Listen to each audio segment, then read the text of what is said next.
Vamos a ver cómo viene. Estamos conectados con Sebastián Menescaldi, él es economista, director de la consultora EcoGo, para hablar justamente de este número de la inflación que dio en la ciudad de Buenos Aires y qué podemos esperar para la inflación a nivel nacional. ¿Cómo estás, Sebastián? Eleonora Pérez Caresi te saluda. Buen día, Leonora. Gracias por recibirme. Un placer. ¿Qué Bien. podemos esperar para el número del jueves?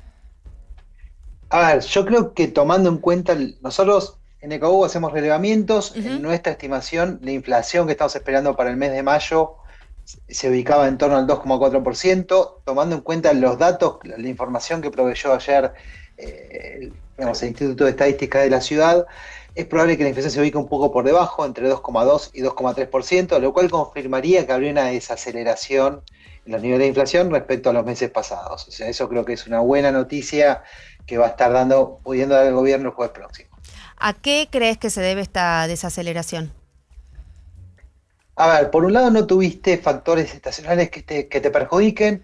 Lo único que tuviste de precio, digamos, si querés, fuera de lugar, fue que el frío empezó a incidir negativamente en lo que fueron las verduras. Las verduras en la canasta de la ciudad crecieron 14,5%, y los alimentos 2,8%, pero muy concentrado por esto de verduras, o sea, no es que hubo otros alimentos que crecieran.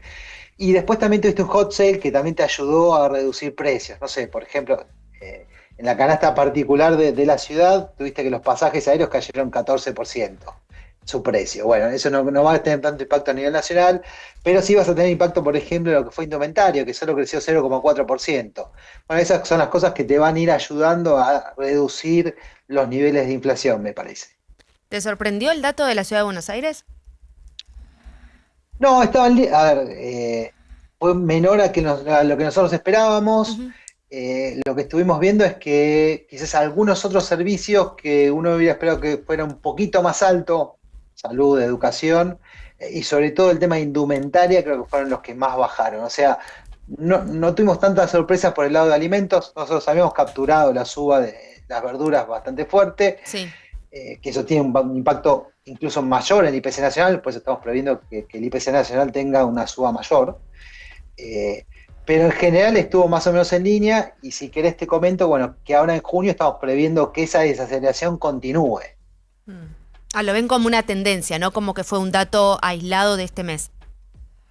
Exactamente, a ver, la verdad que tuviste, a lo largo del año, yo digo, 4 efectos distintos que fueron los que aceleraron la inflación al primer trimestre. Tuviste un shock en lo que fueron las carnes, a nivel global no había carne y los precios internacionales subieron más del 60%, algo parecido te subió en el petróleo después de la irrupción de la guerra, y después los otros 2 shocks que tuviste, si querés, o reacomodamientos, fueron uno de tarifas que decidió el gobierno con el cambio del sistema de subsidios, y para, digamos, reducir la cantidad de subsidios, eso afectó los precios de electricidad, de gas, de agua, bueno, que negativamente afectó a los consumidores. Y también lo otro que vimos fue que, bueno, parte del traslado a precios de la suba del dólar del año pasado, que no se hizo en la previa de la elección y parecía un milagro, bueno, se siguió trasladando después de la elección, en el momento que la demanda se movió un poco más y bajó el nivel de incertidumbre. Bueno, lo que estamos viendo es que todo ese efecto hoy ya se está diluyendo, ya pasó, y en un marco donde hay un control sobre la cantidad de dinero de la economía, y una economía que no está creciendo de manera fuerte, te diría más bien está estancada, si quieres, en su consumo, y también hay un cambio en precios relativos, caída de los precios de los bienes por la mayor apertura comercial. Bueno, la verdad que la inflación debería ir bajando hacia el segundo semestre del año. Sebastián, ¿cómo estás? Euge Museo te saluda. Bueno, ¿Cuánto influyó esto de congelar o sostener los precios de los combustibles de parte de YPF, que después replicaron el resto de las petroleras? ¿Y qué puede pasar ahora en junio, cuando se termina este acuerdo y ya anticipó Horacio Marín que lo que van a hacer es sacar el buffer, aumentar algo los combustibles? ¿Cuánto puede influir en los próximos números de la inflación? Bien, a ver, recordemos que los combustibles dentro de la canasta pesan en casi 4% del total de la canasta. O sea, el combustible y la carne son los 2 principales productos de la canasta de consumo que releva el INDEC. O sea, cada 10 puntos porcentuales que aumenta el precio de la nafta te impacta en 0,4 puntos porcentuales la inflación. Recientemente YPF hizo una presentación hace poco diciendo, bueno, cómo era el esquema y cómo se empezaba a recomponer después los márgenes a futuro en la medida que bajen los precios internacionales, y ahí te reconocían que tenían una brecha entre el precio de mercado y el precio de ellos teórico del 18%, con lo cual, digamos, el haber congelado las naftas por 90 días casi te bajó un punto de inflación, 0,8 te habrá bajado, 0,7, 0,8. Entonces, hay que ver qué es lo que sucede, digo, si finalmente no se resuelve el conflicto, los precios de los combustibles siguen elevados y hay que ver qué hace YPF. Claro. Entonces, por lo pronto, te ayudó mucho a bajar la inflación, los niveles de inflación, el que YPF haya decidido congelar y que el resto haya hecho un acuerdo con el resto de las refinadoras y, digamos, que el aumento de los combustibles no subiera. Y bueno, hay que ver qué es lo que va a decidir ahora cuando se venza este acuerdo a fin de mes, o esta propuesta de YPF. Bueno, hay un acuerdo de palabras, si querés, entre productores y refinadoras, pero bueno, hay que ver qué pasa. Si no, eventualmente, bueno, nuevamente la inflación en julio podría haberse elevado si es que hay un nuevo traslado a precios. Con lo cual yo creo que fue bastante importante, y es sobre todo importante no solo por el 0,4 que aporta, o este 0,8 que yo te digo que puede llegar a aportar, sino también, ¿por qué? Porque el combustible también tiene un efecto indirecto muy extendido. Claro. En lo que es el consumo, o sea, es algo transversal. Cualquier producto necesita ser trasladado de un lado al otro, y en general el efecto indirecto es la mitad de lo que es el efecto directo. O sea, si yo te dije que ahorraste 0,8 por no haber trasladado la suba del petróleo a los combustibles, bueno, ahorraste otro 0,4 más adicional por el efecto indirecto. Así que bueno, hay que ver cómo se resuelve ese tema hacia adelante, y es, digamos, si querés, una incógnita que te queda en el camino hacia adelante. Claro, y el gobierno ha dicho en varias ocasiones que para agosto, tanto Milei como incluso Caputo, para agosto quería que la inflación arranque con 0, que sea al menos un 0,9%.